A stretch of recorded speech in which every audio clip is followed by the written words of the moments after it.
Sodium is an essential nutrient in cooking, but when consumed in excess, it increases the risk of stroke, obesity, kidney disease, and premature death. Salt is not bad, but excessive consumption of salt is definitely troubling.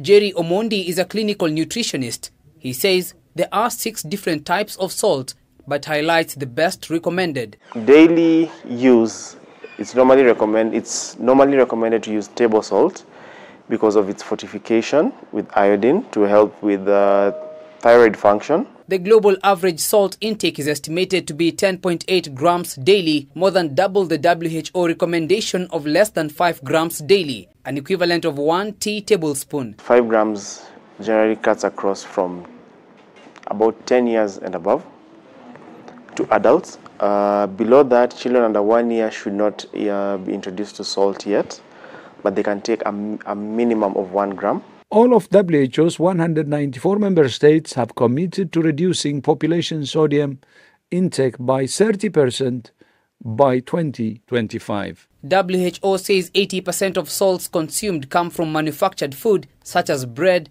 cheese, and high-salt snacks. If you take an average bag of chips of 150 grams, only that bag of chips contains half of the salt we're supposed to consume every day.